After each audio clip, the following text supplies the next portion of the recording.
जैसे ही मैंने जूस पीने के लिए अपना ग्लास उठाया कि तभी मेरे फ़ोन की घंटी बजी। फ़ोन उठाते ही मेरे दोनों कान लाल हो गए थे और एक अजीब सी सनसनाहट पूरे शरीर में दौड़ गई। पूरी बात करके मैंने तुरंत ही उठकर खड़ी हो गई। मेरे पति सवालिया नज़रों से मुझे देखते हुए पूछने लगे, अनुराधा, कहाँ जा रही हो? कम से कम नाश्ता तो कर लो। मैंने कहा, एक बहुत ज़रूरी केस आ गया है और मुझे अभी निकलना पड़ेगा। इस पर मेरी बेटी कहने लगी, माँ, ऐसे तो कोई ना कोई केस आता ही रहता है। आप अभी अगर निकल जाएंगी तो शाम तक शायद ही है जो आपको कुछ खाने पीने का वक्त मिले, इसलिए कम से कम ठीक से नाश्ता तो कर लीजिए। मैंने अपनी बेटी नैना से कहा, बेटा, ये केस बहुत इम्पोर्टेंट है, इसलिए मैं वक्त जाया नहीं कर सकती हूँ। इससे पहले कि वो दोनों मुझसे कुछ और कहते, मैंने तुरंत ही अपनी टोपी उठाई और ड्राइवर को बाहर आकर गाड़ी निकालने के लिए कहा। 20 मिनट के अंदर अंदर मैं उस मेडिकल कॉलेज में पहुंच चुकी थी। वहां इतनी ज्यादा भीड़ लगी हुई थी कि पुलिस फोर्स को भी उस भीड़ को कंट्रोल करने में पसीने छूटने लगे थे। लोगों में कोहराम मचा हुआ था और उनका गुस्सा भी 7वें आसमान पर था। हाय हाय के नारे लगाए जा रहे थे। मैंने जैसे तैसे लोगों को समझाया कि आप लोगों के कॉपरेशन की हमको बहुत ज़रूरत है। अगर आप लोग इसी तरह से हंगामा करेंगे तो फिर इस केस को हम कैसे सुलझा सकेंगे। लेकिन लोग कॉलेज के मैनेजमेंट से बहुत नाराज थे। होना भी चाहिए था, उनका गुस्सा अपनी जगह जायज़ था, लेकिन मुझे भी कानूनी प्रक्रिया को आगे बढ़ाना था, जिसके लिए इस हंगामे को शांत करना मेरे लिए सबसे पहली प्राथमिकता थी। मैं भीड़ को चीरती हुई जैसे ही घटना स्थल पर पहुंची तो सामने का नज़ारा देखकर मेरे रोंगटे खड़े हो चुके थे। वहां हर कोई बिल्कुल स्तब्ध था। कोई सपने में भी नहीं सोच सकता था कि हमारे शहर में इतनी बड़ी घटना भी हो सकती है। लेकिन आखिर ऐसा क्यों था, किसी को कुछ भी समझ में नहीं आ रहा था। मेरी आंखों के सामने 15 लड़कियों की लाशें जमीन पर पड़ी हुई थीं, जिन्हें सफेद कफन से ढक दिया गया था। उनके माँ बाप फूट फूट कर रो रहे थे। कुछ तो बेचारे रो रो कर बेहाल हो चुके थे। उनकी माएं बार बार बेहोश हो कर गिर रही थीं। उनके माँ बाप को समझाना हमारे लिए बहुत मुश्किल था, लेकिन फिर भी ऐसे समय में उन्हें सांत्वना देना हमारा फर्ज बनता था। मैंने तुरंत ही सीनियर इंस्पेक्टर से इस केस की पूरी जानकारी मांगी। सीनियर इंस्पेक्टर रावत ने मुझे बताया कि उन्हें सुबह सुबह स्कूल के प्रिंसिपल ने कॉल करके इस घटना की जानकारी दी कि एक साथ 15 लड़कियों ने जहर खा लिया है। मैंने पूछा कि आखिर इस सब के पीछे की वजह क्या है? क्या आप में से किसी को भी ये पता चला? इस पर इंस्पेक्टर ने कहा कि हम पूछताछ कर रहे हैं, लेकिन अभी तक ऐसी कोई खास बात नजर नहीं आ रही है जिससे ये पता चल सके कि आखिर इतनी बड़ी घटना हुई क्यों है और ऐसा इन लड़कियों के साथ क्या हुआ कि एक साथ उन्होंने इतना घातक कदम उठा लिया। मैंने भी स्कूल के मैनेजमेंट, प्रिंसिपल, सबसे पूछताछ की तो सबने यही बताया कि ये लड़कियां मेडिकल स्टूडेंट हैं और सभी के सभी लास्ट सेमेस्टर में थी। इसके बाद तो इनकी इंटर्नशिप कंप्लीट होने के बाद इन सबको जॉब मिल जाती। इसके लिए ये लोग इतने टाइम से तैयारी कर रही थी। मैंने उन लड़कियों के बैकग्राउंड और उनके एकेडमिक्स के बारे में सारी इन्फॉर्मेशन निकालने की कोशिश की, जिसमें पता चला कि कुछ लड़कियां काफ़ी होशियार थी तो कुछ पढ़ने में एवरेज थी। किसी के भी फैमिली बैकग्राउंड में मुझे ऐसा कुछ देखने को नहीं मिला कि वो इकोनॉमिकली वीक हो। सभी अच्छे खासे पैसे वाले घरों से आ रही थी। तो फिर आखिर ऐसी क्या वजह थी कि उन्होंने अपने साथ ये किया? किसी को कुछ भी समझ नहीं आ रहा था। हमने लड़कियों को पोस्टमार्टम के लिए भेज दिया था। इधर जैसे जैसे पूछताछ आगे बढ़ रही थी, वैसे वैसे उनके साथ पढ़ने वाली लड़कियों के मुंह से एक नाम दबी जुबान में बार बार लिया जा रहा था। वो नाम था डॉक्टर कृष्णमूर्ति का। बाकी के मेडिकल स्टूडेंट्स खुलकर तो कोई बात नहीं बता रही थी, क्योंकि उनके चेहरों से देखकर ये साफ पता चल रहा था कि उन्हें किसी न किसी बात का तो डर जरूर है। लेकिन फिर भी हम पुलिस वाले थे और ये हमारा काम था कि पूरी सच्चाई को किसी भी तरह से लोगों के सामने लाया जाए। इसलिए हमने हर तरीके से उनके मुंह से सच निकलवाने की कोशिश की।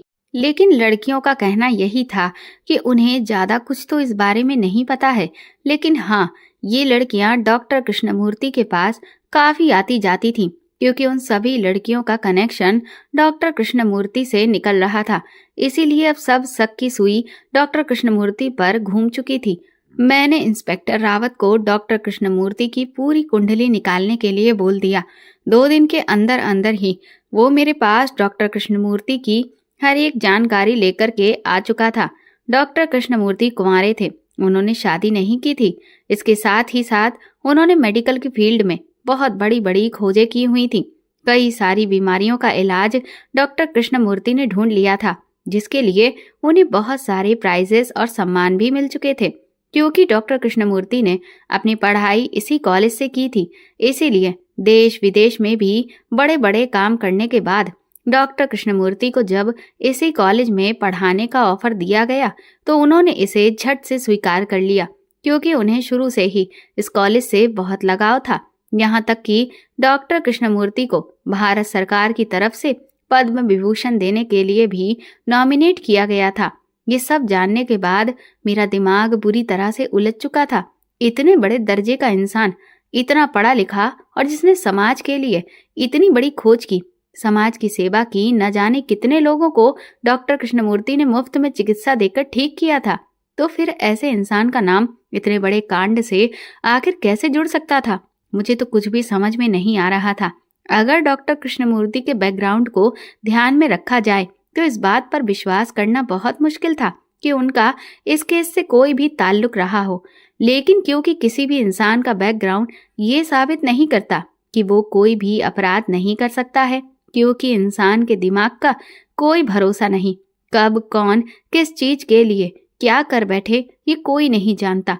इसीलिए हमने इन सब चीजों को एक तरफ किनारे पर रखा और डॉक्टर कृष्णमूर्ति को लेकर और भी ज्यादा कॉलेज में पूछताछ शुरू कर दी, जिससे धीरे धीरे ये पता चलने लगा कि कॉलेज की काफी सारी लड़कियां डॉक्टर कृष्णमूर्ति से काफी परेशान थी। लेकिन अभी भी कुछ तो ऐसा था जो खुलकर सामने नहीं आ रहा था।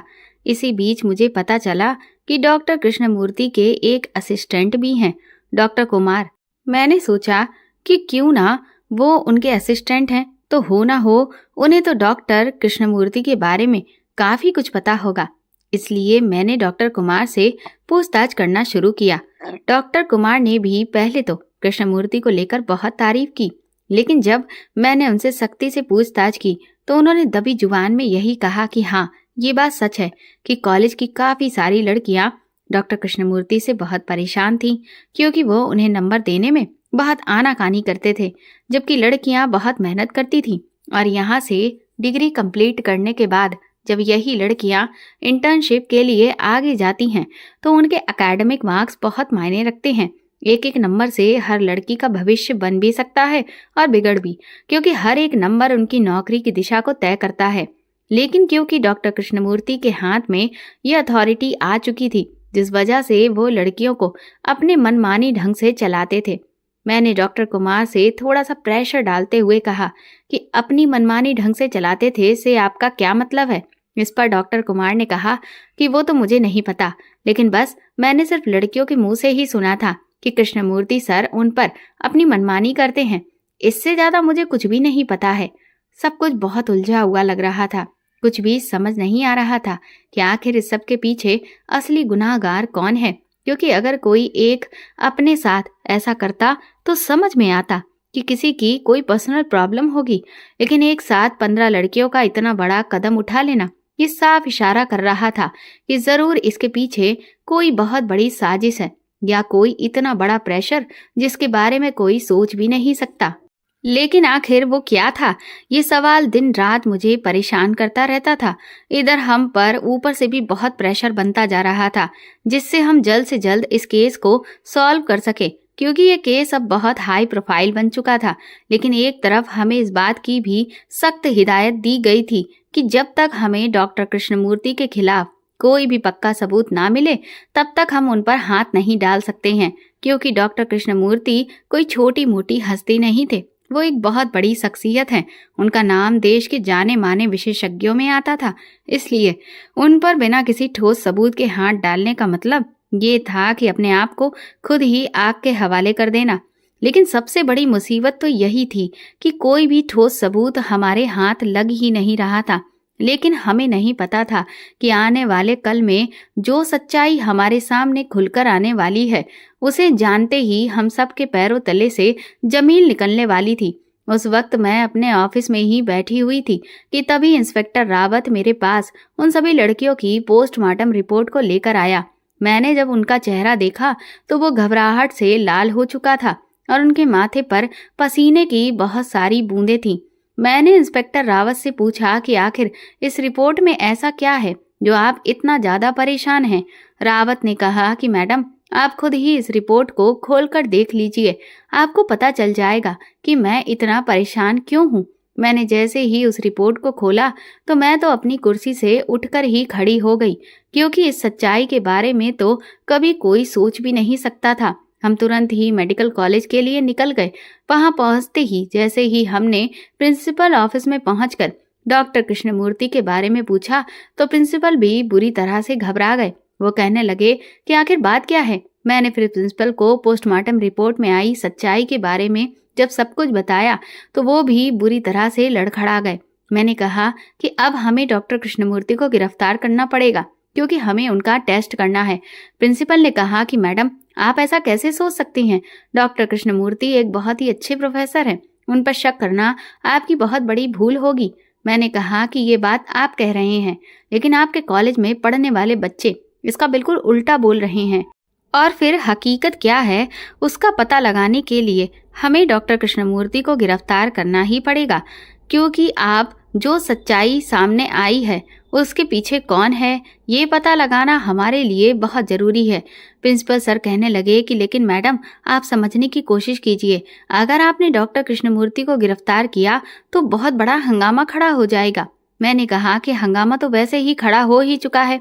अगर इस केस को हमने जल्द से जल्द नहीं सुलझाया तो आपको नहीं पता कि आपके कॉलेज पर कितनी बड़ी मुसीबत आने वाली है। आप शायद इस सब को बहुत हल्के में ले रहे हैं, लेकिन इसका अंजाम बहुत बुरा होने वाला है। मेरी इस बात पर प्रिंसिपल बहुत परेशान हो गए। वो कहने लगे कि मैडम, मैं समझता हूँ, ये बात आपकी बिल्कुल ठीक है, लेकिन डॉक्टर कृष्णमूर्ति भी कोई छोटे मोटे इंसान नहीं है। मैंने प्रिंसिपल की बहस को वहीं पर छोड़ा और मैं तुरंत ही उनके कैबिन से बाहर निकली। तभी मुझे सामने से डॉक्टर कुमार आते हुए दिखाई दिए।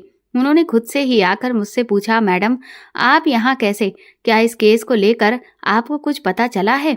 मैंने उनसे तुरंत ही सवाल दागा कि डॉक्टर कृष्णमूर्ति किधर मिलेंगे, क्या आपको पता है? वो मुझे अपने साथ लेकर डॉक्टर कृष्णमूर्ति के कैबिन में गए। उस वक्त डॉक्टर कृष्णमूर्ति अपने किसी गहन अध्ययन में बिजी थे। मैंने इंस्पेक्टर रावत को उन्हें गिरफ्तार करने के लिए कहा।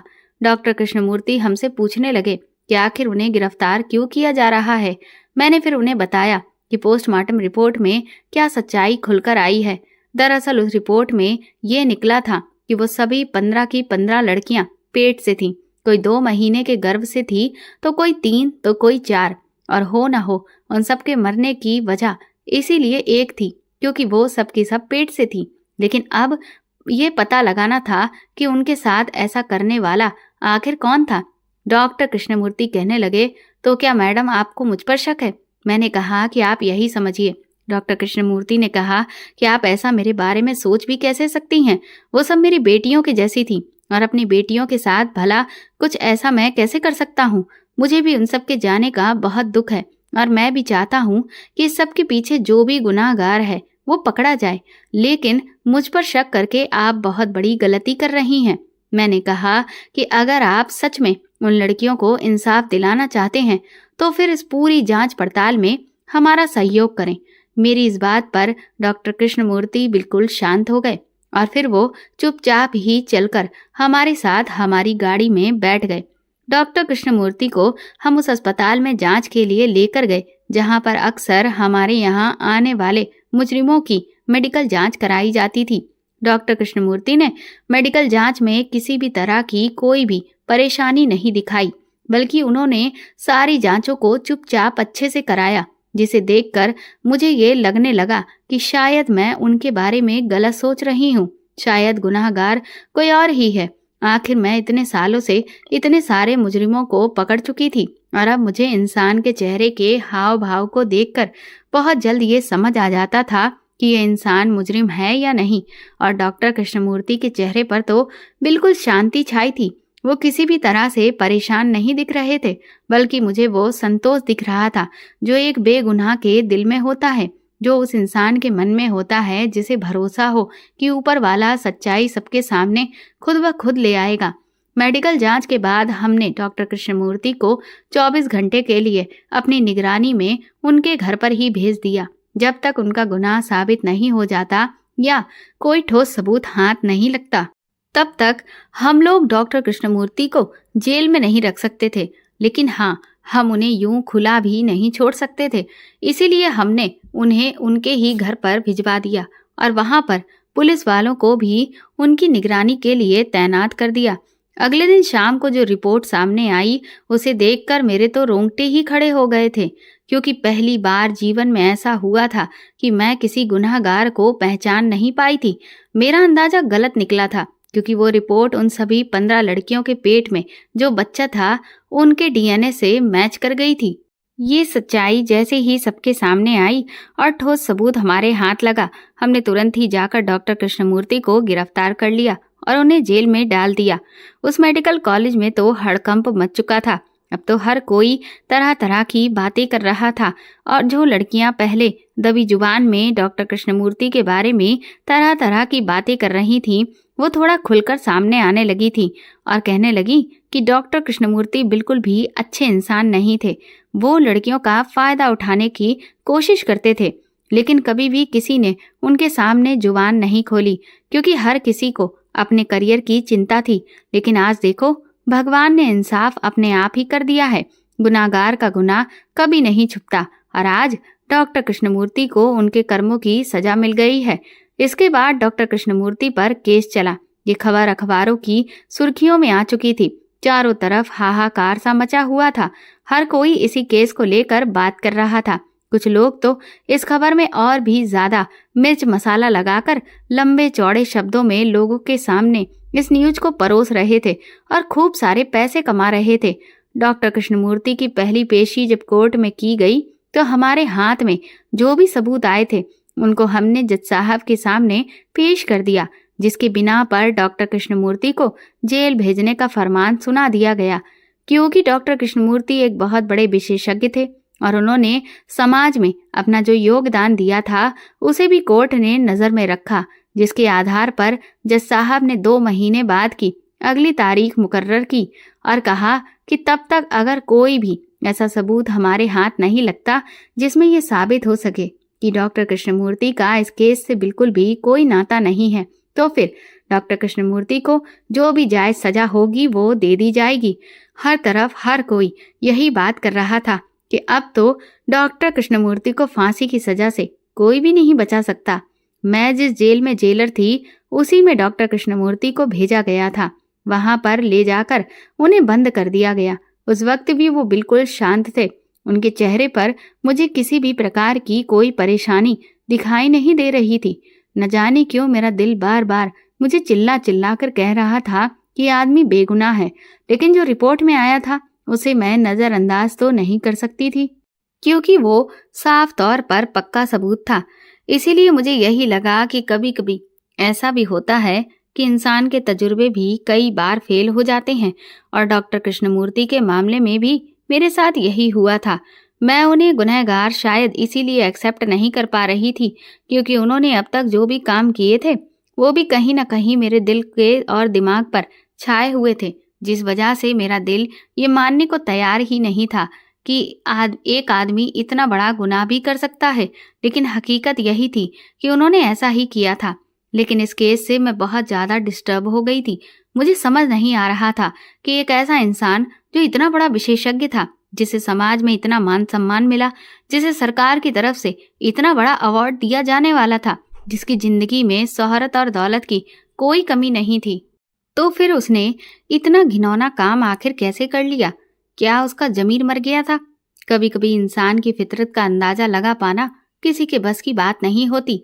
मैंने अपने जीवन में बहुत से ऐसे केस देखे थे जिनमें कई सारे ऐसे लोग थे जिनके पास सब कुछ था, लेकिन फिर भी अपनी गलत भावनाओं में आकर उन्होंने कुछ ऐसे काम कर दिए जिसके लिए उन्हें जीवन भर पछताना पड़ रहा था। जिस वक्त उन्होंने वो काम किया, उस वक्त तो उन्हें अपने गुनाह का जरा सा भी इल्म नहीं था, लेकिन जब वो पकड़े गए और उन्हें सजा दी गई तो वो फूट फूट कर रो रहे थे। और आज भी उनमें से बहुत से ऐसे लोग हैं जिन्हें अपने उस किए हुए गुनाह पर बहुत शर्मिंदगी है, जिसके लिए वो रो रो कर हर रोज माफी मांगते हैं और खुद को कोसते हैं कि उन्होंने आखिर ऐसा क्यों किया। लेकिन अब तो उनके पास पछतावे के अलावा कुछ भी नहीं था। डॉक्टर कृष्णमूर्ति का भी वही हाल था, लेकिन फर्क सिर्फ इतना था कि उनके चेहरे पर मुझे ना तो परेशानी नजर आती थी, ना पछतावा। वो बिल्कुल इस तरह से शांत थे जैसे कि उन्हें अभी भी न जाने कौन सी उम्मीद हो। वो जाने कौन सी उम्मीद लगाकर बैठे हों कि जैसे सब झूठा साबित हो जाएगा। मेरे घर में भी इस केस को लेकर बहुत चर्चा हो रही थी। मेरे पति मुझसे कहने लगे कि रिपोर्ट में जो भी आया हो, लेकिन मेरा दिल नहीं मानता कि इतना भलाई का काम करने वाला आदमी इतना घटिया काम कर सकता है। मैंने उनसे कहा कि मैं मानती हूँ कि उन्होंने भलाई के काम किए हैं, लेकिन कई बार इंसान की बुराई उसकी नेकी पर भारी पड़ जाती है, और डॉक्टर कृष्णमूर्ति के केस में भी यही हुआ है। उनकी नीयत बहुत खराब थी और उनकी नीयत ने ही उन्हें कहीं का भी नहीं छोड़ा। उन्होंने जो किया है वो तो बहुत बड़ा गुनाह है ही, लेकिन अब तो इंसान किसी नेक इंसान पर विश्वास करने से भी डरेगा। उन्होंने गुरु और शिष्य के पवित्र रिश्ते को भी कलंकित कर दिया है। कुछ हफ्ते के बाद मैं जब अपने ऑफिस में बैठी हुई थी, तभी मेरे पास मेरी बेटी का फोन आया। वो कहने लगी, माँ, मुझे आपसे बहुत जरूरी बात करनी है और मैं आपके ऑफिस आना चाहती हूँ। मैंने उससे कहा कि मैं तो इस वक्त ऑफिस में बहुत बिजी हूँ, इसीलिए शाम को घर पर बात करते हैं। लेकिन मेरी बेटी कहने लगी कि माँ, बात बहुत जरूरी है जिसके लिए मैं बहुत ज़्यादा इंतजार नहीं कर सकती हूँ। मैंने उससे पूछने की कोशिश भी की, नैना आखिर बात क्या है, तुम मुझे फ़ोन पर भी बता सकती हो। लेकिन नैना कहने लगी कि माँ, मैं आपको सामने से मिलकर बताना चाहती हूँ। मुझे लगा कि शायद कोई बहुत गंभीर बात है, इसीलिए मैंने उसे अपने ऑफिस में बुला लिया। नैना जब ऑफिस में आई तो वो बहुत घबराई हुई सी लग रही थी। वो कहने लगी कि माँ, मैं दरअसल आपसे डॉक्टर कृष्णमूर्ति के केस को लेकर बात करना चाहती हूँ। उसकी बात ने मुझे चौंका दिया था। मैंने उससे कहा कि भला डॉक्टर कृष्णमूर्ति के केस को लेकर तुम मुझसे क्या बात करना चाहती हो, और फिर तुम्हारा इस केस से क्या ताल्लुक है? तुम तो इंजीनियरिंग कॉलेज में पढ़ती हो, तो फिर तुम डॉक्टर कृष्णमूर्ति के बारे में आखिर कोई बात कैसे बता सकती हो? इस पर मेरी बेटी कहने लगी कि माँ, दरअसल मैं नहीं बता सकती हूँ, लेकिन मेरा जो दोस्त समीर है, उसकी बहन इस बारे में आपसे बात करना चाहती है, लेकिन वो बहुत डरी हुई है, इसलिए वो यहाँ नहीं आ सकती और मैं आपसे रिक्वेस्ट करती हूँ कि आप प्लीज़ उसके घर चलिए। मुझे लगा कि इस वक्त इससे ज़्यादा ज़रूरी मेरे पास और कोई काम नहीं है, इसीलिए मैं तुरंत ही अपनी बेटी के साथ उसके दोस्त के घर पहुँच गई। पहले तो उसकी बहन मुझसे बात करने को तैयार ही नहीं थी, लेकिन फिर मैंने उसे अच्छे से और प्यार से समझाया और उसे इस बात का भरोसा दिलाया कि उसका इस केस से नाम कभी भी नहीं जुड़ेगा और कभी भी किसी के सामने ये बात खुलकर नहीं आएगी कि उसने मुझे कुछ बताया है। मेरी इस बात पर उसका मुझ पर कुछ भरोसा कायम हुआ। तब उसने मुझे खुलकर बताया कि दरअसल डॉक्टर कृष्णमूर्ति अपने कैबिन में लड़कियों को बुलवाते थे। जिन लड़कियों को इस बात का डर होता था कि वो उनके नंबर काट लेंगी, तो वो डॉक्टर कृष्णमूर्ति की हर बात को मानने को तैयार रहती थी और इसीलिए डॉक्टर कृष्णमूर्ति लड़कियों का फायदा उठाते थे। मैंने जब उसकी ये बात सुनी तो मैंने कहा कि आखिर कैसा फायदा उठाते थे? क्या जो रिपोर्ट में आया है वही फायदा? इस पर उस लड़की ने धीरे से हाँ में अपना सिर हिलाया। मैंने कुछ देर सोचा, फिर उस लड़की से कहा, तो क्या तुम भी कभी डॉक्टर कृष्णमूर्ति के केबिन में गई हो? मेरे इस सवाल पर वो लड़की बहुत बुरी तरह से डर गई और उसकी आंखों में आंसू आ गए, लेकिन उसने अपना सर इनकार में हिला दिया। मैंने तुरंत ही उठकर कमरे का दरवाजा बंद किया और उसका हाथ अपने हाथों में लेकर कहा, देखो बेटा, घबराओ मत, जो भी सच्चाई है मुझे साफ साफ बता दो। मैंने तुमसे कहा ना कि तुम मुझसे यहाँ पर जो भी कहोगी उसके बारे में बाहर मैं किसी को नहीं बताऊंगी, और अब मैं तुमसे जो सवाल कर रही हूँ, अगर उसका जवाब हाँ भी है तो मैं उसके बारे में कभी किसी से कुछ नहीं कहूँगी। लेकिन मुझे सच्चाई को जानना है कि क्या डॉक्टर कृष्णमूर्ति के केबिन में तुम भी गई थी? मेरे एक बार और दबाव देकर पूछने पर वो लड़की बेचारी टूट गई और रोते हुए कहने लगी, हाँ मैडम, मैं भी गई थी, क्योंकि मुझे भी उन्होंने बुलाया था। मैंने कहा, तो फिर वहां पर केबिन में क्या क्या हुआ, तुम मुझे साफ तौर पर बताओ।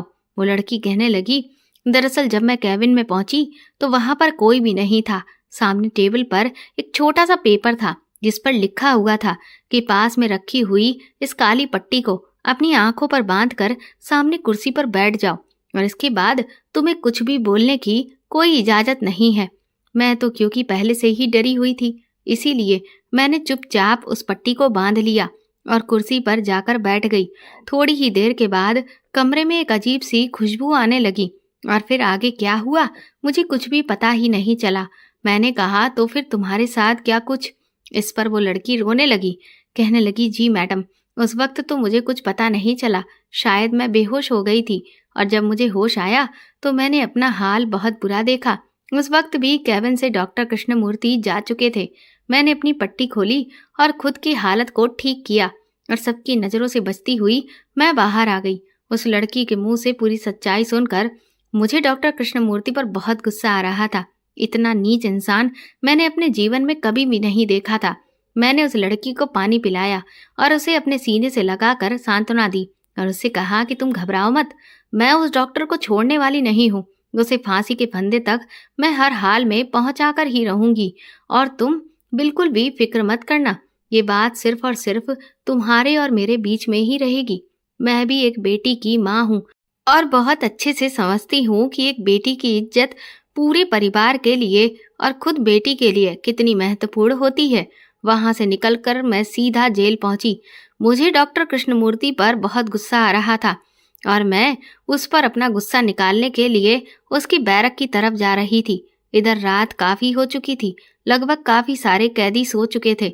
मैं जैसे ही गुस्से में तमतमाई हुई डॉक्टर कृष्णमूर्ति के बैरक के सामने पहुंची तो सामने का नजारा देखकर मेरे तो होश ही उड़ चुके थे।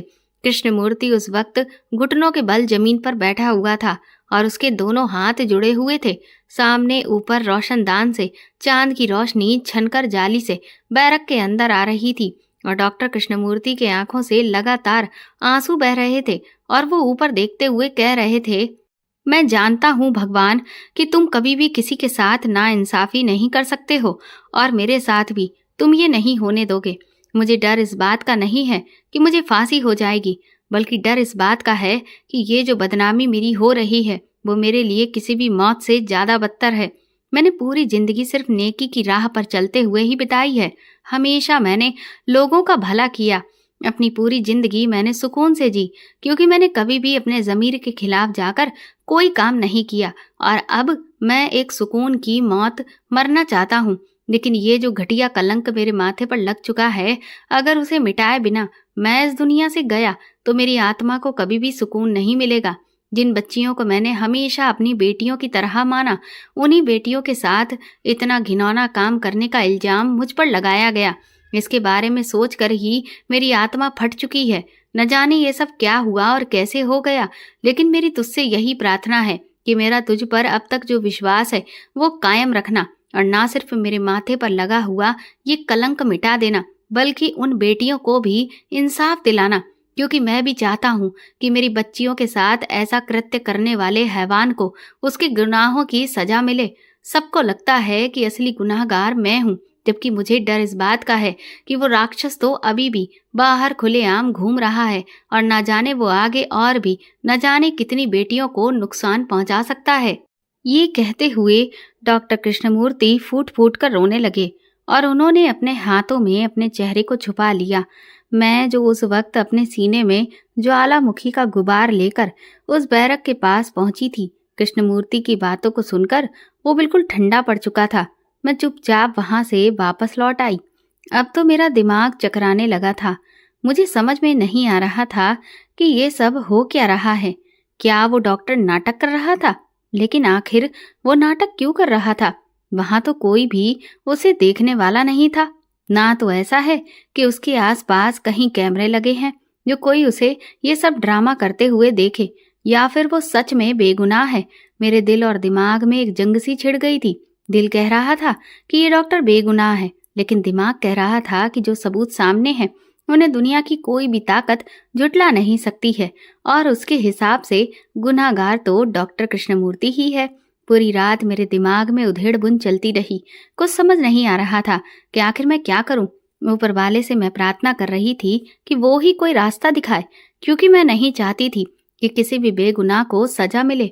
अगली सुबह जब मैं नाश्ते की टेबल पर आई और मैंने अखबार की सुर्खियों को पढ़ा तो उन्हें पढ़ते ही मेरे दिमाग में एक अलग ही ख्याल आया। वो खबर सबके लिए नॉर्मल थी, लेकिन मेरे लिए नहीं, क्योंकि अब मेरे दिमाग ने एक दूसरी दिशा में काम करना शुरू कर दिया था। लेकिन क्योंकि अभी तक ये सिर्फ एक शक था, इसलिए मुझे इस बात की तह तक जाना था। ये पता करना था कि क्या वाकई में मैं जो सोच रही हूँ वही सच है, या फिर ये सिर्फ एक नॉर्मल सी बात है। इसी वजह से शाम होते ही मैंने एक खूबसूरत सा फूलों का गुलदस्ता खरीदा और निकल गई उस तरफ जहां पहुंचकर मुझे अपने शक को सच या झूठ में साबित करना था। लेकिन मैं जिस जगह सच का पता लगाने जा रही थी, मुझे नहीं पता था कि वहां पर मेरे शक को और भी ज्यादा मजबूती मिल जाएगी।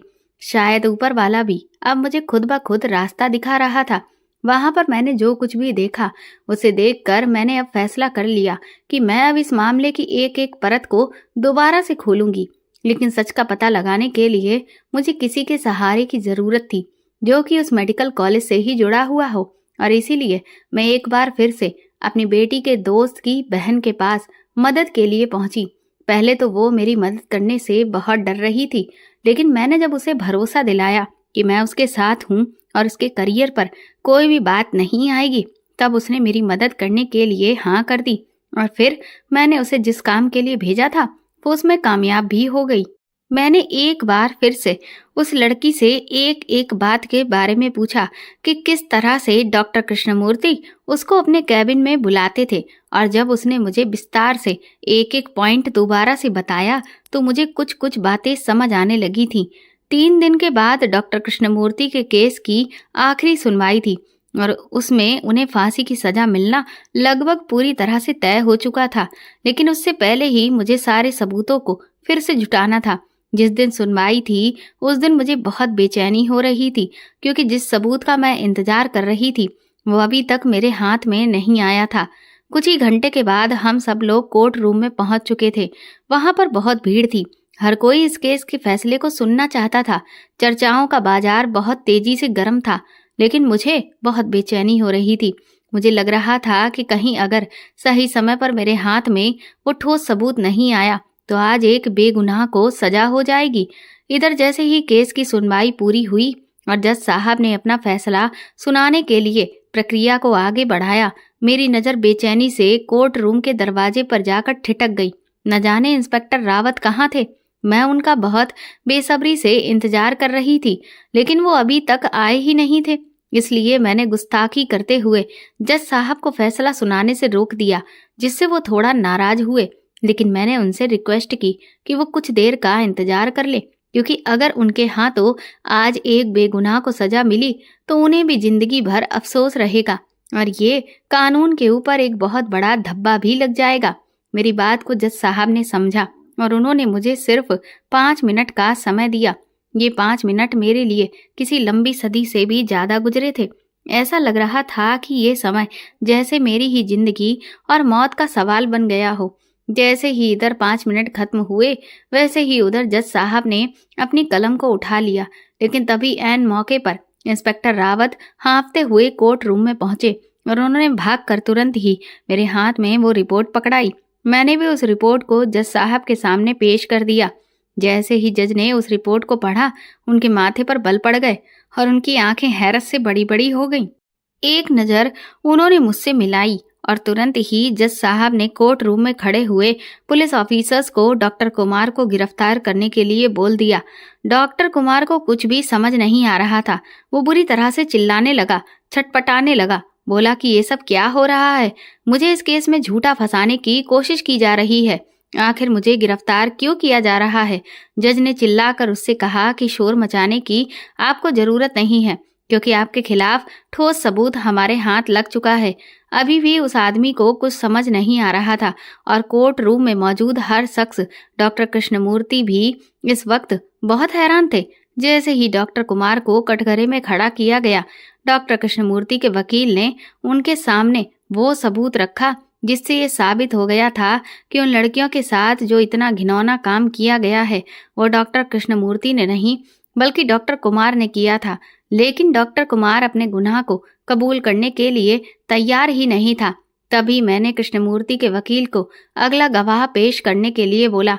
और फिर जब सामने वाले कटघरे में उस डॉक्टर को खड़ा किया गया जिसने पहले वाली पोस्टमार्टम रिपोर्ट उन लड़कियों की निकाली थी, जिसमें डीएनए की जांच में ये साफ लिखा था कि उनके साथ इस तरह का काम करने वाला डॉक्टर कृष्णमूर्ति है, उसे देखते ही डॉक्टर कुमार के पसीने छूटने लगे। दरअसल उस दिन जब मैं डॉक्टर कुमार के घर गुलदस्ता लेकर पहुंची थी तो मैंने इस डॉक्टर को डॉक्टर कुमार के घर से निकलते हुए देख लिया था। डॉक्टर कुमार बहुत ही गर्मजोशी से इससे मिल रहे थे, जिसे देखकर मुझे शक होने लगा कि भला इस डॉक्टर का डॉक्टर कुमार के घर आना क्यों हुआ। इसलिए मैंने अपनी बेटी के दोस्त की बहन की मदद ली और उसने मुझे डॉक्टर कुमार का एक बाल लाकर दिया, जिसे मैंने दूसरे डॉक्टर के पास डीएनए की जांच के लिए भेज दिया था। और आज उसी की वजह से जो सच्ची रिपोर्ट थी वो सबके सामने आ चुकी थी। उस डॉक्टर ने पोपट की तरह सारा सच उगलकर सबके सामने रख दिया। उसने बताया कि जो भी बड़े केस होते थे उनकी जांच की रिपोर्ट तैयार करने और पोस्टमार्टम करने का काम मुझे ही सौंपा जाता था। ये बात डॉक्टर कुमार को पता थी और उन्होंने मुझे बहुत बड़ी रकम पेश की और कहा कि मुझे इस डीएनए रिपोर्ट में ये लिखना है कि उन लड़कियों के बच्चों का डीएनए डॉक्टर कृष्णमूर्ति से मैच करता है। मैंने पैसों के लालच में आकर ठीक वैसा ही किया जैसा कि डॉक्टर कुमार ने कहा था। पूरी सच्चाई सुनते ही सबके होश उड़ चुके थे। अब सबकी निगाहें डॉक्टर कुमार पर थीं।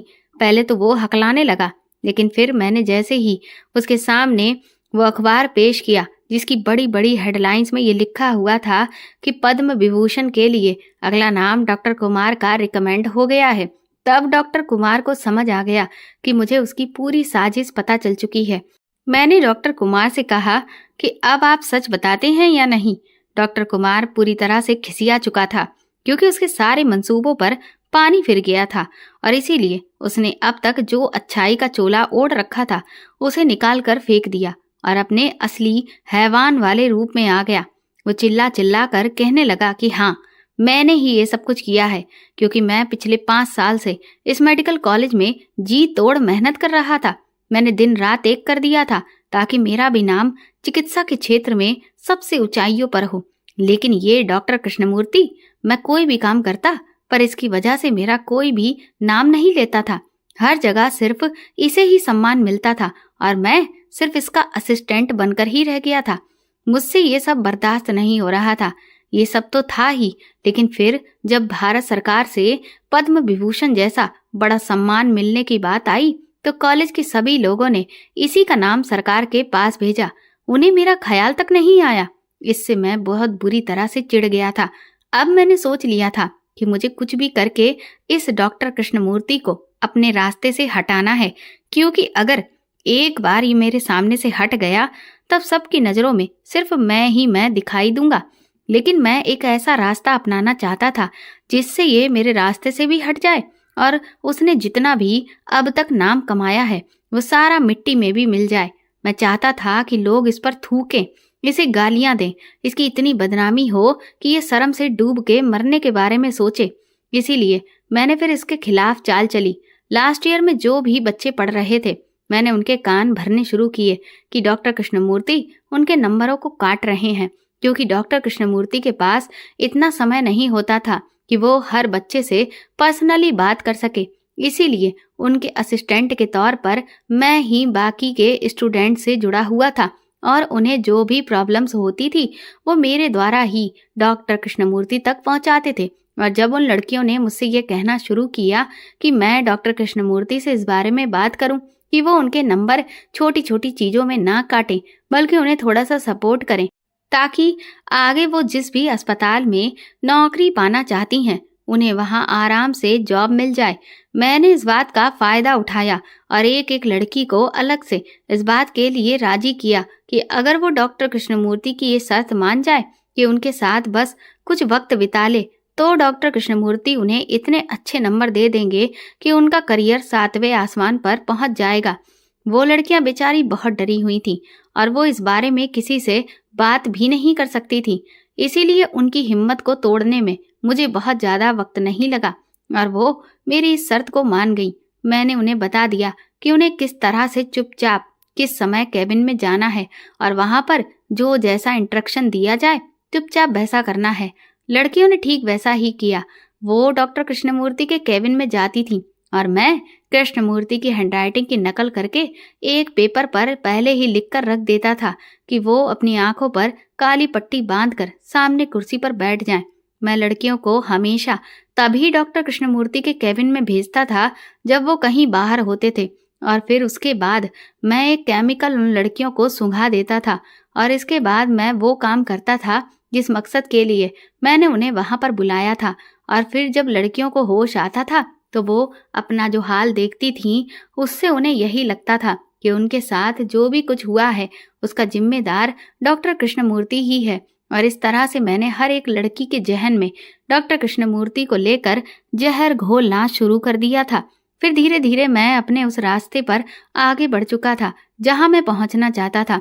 मैं चाहता था कि या तो ये लड़कियां एक साथ मिलकर डॉक्टर कृष्णमूर्ति पर ये इल्जाम लगाएं कि उन्होंने उनकी इज्जत को खराब किया है, या फिर कुछ ऐसा हो जाए जिससे डॉक्टर कृष्णमूर्ति का नाम मिट्टी में मिल जाए। लेकिन मुझे ऐसा होता हुआ कुछ भी नहीं दिख रहा था। पर कुछ दिनों के इंतजार के बाद ही वो लड़कियां पेट से हो गईं। मैंने अब तक उन लड़कियों से इतने अच्छे से बात की थी कि अब वो बहुत ही कंफर्टेबल होकर मुझसे अपनी सारी परेशानियों को शेयर कर लेती थी, क्योंकि मैंने उन लड़कियों को यही दिखाया था कि मैं भी उनकी तरह ही कृष्णमूर्ति का सिर्फ एक प्यादा हूँ, और मैं भी अपनी नौकरी के लिए इतना मजबूर हूँ कि डॉक्टर कृष्णमूर्ति की हर शर्त मुझे माननी ही पड़ती है। मैं उन लड़कियों की नज़र में बेचारा बन चुका था। इसीलिए जब वो इस बड़ी मुसीबत में फंसी तो उन्होंने मुझसे इस बारे में आकर बात की। मैंने अपनी अगली चाल चली और उनका बचा हुआ मनोबल भी पूरी तरह से तोड़ दिया और उन्हें उस रास्ते पर धकेल दिया जहां सिवाय मौत के कुछ भी नहीं था। और ठीक वैसा ही हुआ। वो लड़कियां भले ही इस मुसीबत से छुटकारा पाकर मौत को गले लगाने जा रही थीं, लेकिन वो डॉक्टर कृष्णमूर्ति को भी उनके किए की सजा दिलाना चाहती थीं। इसीलिए मैंने ही उनके दिमाग में ये आइडिया डाला कि अगर वो सब मिलकर एक साथ ऐसा करें तो अपने आप ही पुलिस का ध्यान डॉक्टर कृष्णमूर्ति पर जाएगा और उसे उसके पापों की सजा मिलेगी। उन लड़कियों ने ठीक ऐसा ही किया, क्योंकि अब उनके पास और कोई रास्ता नहीं बचा था। और इधर मैंने ये पहले ही पता कर लिया था कि किस डॉक्टर से हर बड़े केस की मेडिकल जांच कराई जाती है। उसे मैंने बहुत महंगी कीमत पर खरीद लिया और इस बात के लिए राजी कर लिया कि वो रिपोर्ट में वही लिखेगा जो मैं उससे कहूँगा। उसने भी मेरी बात मान ली और बस उसी एक रिपोर्ट ने वही कर दिखाया जो मैं ना जाने कितने सालों से चाहता था। इधर जैसे ही डॉक्टर कृष्णमूर्ति जेल पहुंचा, उधर सभी को मेरी अहमियत समझ आने लगी और देखो, मेरा नाम पद्म विभूषण के लिए भी नॉमिनेट हो गया। अब तो मुझे सरकार से सम्मान मिलने वाला है। अब हर कोई सिर्फ मेरी ही तारीफ कर रहा है। ये कहते हुए डॉक्टर कुमार बिल्कुल पागल जैसा हो चुका था और जोर जोर से हंस रहा था। डॉक्टर कृष्णमूर्ति तो हैरानी से आंखें फाड़कर उसे देख रहे थे। वो रोते हुए कहने लगे कि अगर तुम एक बार मुझसे खुद से आकर कह देते कि सर, ये सम्मान मैं लेना चाहता हूँ, तो मैं बिना एक पल भी सोचे हुए खुशी खुशी अपना नाम वापस ले लेता और कॉलेज वालों को खुद से रिक्वेस्ट करके कहता कि वो तुम्हारा नाम भारत सरकार के पास भेज दें। लेकिन तुमने तो मुझे कहीं का भी नहीं छोड़ा। ये कहते हुए डॉक्टर कृष्णमूर्ति वहीं कटघरे में बैठ गए और फूट फूट कर रोने लगे। हर कोई सन्न रह चुका था। जो सच्चाई खुलकर सामने आई थी उसके बारे में कोई सपने में भी सोच नहीं सकता था, क्योंकि सबको सच पता चल चुका था और सारे सबूत और गवाह भी सही साबित हो चुके थे। तो जज साहब ने बिना देरी करते हुए अपना फैसला सुनाया। डॉक्टर कुमार को फांसी की सजा दे दी, लेकिन शायद ऊपर वाले ने डॉक्टर कुमार की सजा पहले ही तय कर दी थी। डॉक्टर कुमार अपना दिमागी संतुलन खो चुका था और वो पूरी तरह से पागल हो गया था और इसीलिए डॉक्टर कुमार को मेंटल असाइलम में भेज दिया गया और इधर डॉक्टर कृष्णमूर्ति को बाइज्जत बरी कर दिया गया। कृष्णमूर्ति ने मुझे बहुत बहुत धन्यवाद कहा। उन्होंने कहा कि मेरी ही वजह से आज उनकी खोई हुई इज्जत उन्हें फिर से वापस मिल पाई है। मैं भी बहुत सुकून में थी, क्योंकि अगर आज एक बेगुनाह को सजा हो जाती तो शायद मैं पूरी जिंदगी चैन से जी भी नहीं पाती। मेडिकल कॉलेज की लड़कियां भी सच जानकर बहुत परेशान थी। वो सोच भी नहीं सकती थी कि जो उनका झूठा हमदर्द बनने का दिखावा कर रहा है, दरअसल असल में वही उनका फायदा उठा रहा था। इस केस के बाद कॉलेज की लड़कियों को एक मीटिंग के लिए बुलाया गया और उन्हें अच्छे से समझाया गया कि अगर आपके करियर से रिलेटेड कोई भी ऐसी बात है जो आपको परेशान कर रही है, तो आपको कभी भी घबराना नहीं है। आपको उसके बारे में अपने घर वालों या फिर अपने किसी भी टीचर से बात ज़रूर करनी है। अगर आप में से किसी एक ने भी पहले ही इस बारे में खुलकर बात की होती, तो डॉक्टर कुमार ने जिस तरह से सबकी इस कमजोरी का फ़ायदा उठाया था, ऐसा कभी भी नहीं हो पाता। कुछ महीनों के बाद डॉक्टर कृष्णमूर्ति को पद्म विभूषण सम्मान दिया गया और अखबार के फ्रंट पेज पर उनकी बड़ी सी तस्वीर छापी गई थी। साथ ही भारत सरकार की तरफ से मुझे भी सम्मान दिया गया, क्योंकि मैंने इस केस को सॉल्व करने में अपना अतुलनीय योगदान दिया था और इंस्पेक्टर रावत को भी प्रमोशन मिल चुका था। तो दोस्तों, आपको मेरे द्वारा लिखी हुई ये कहानी कैसी लगी, हमें कमेंट करके ज़रूर बताएं और प्लीज़ इस कहानी को ज़्यादा से ज़्यादा शेयर और लाइक करके मेरे चैनल को सपोर्ट करें। साथ ही आप बेल आइकन ज़रूर दबा दें ताकि आगे आने वाली अपडेट सबसे पहले आपको मिले। Thank you.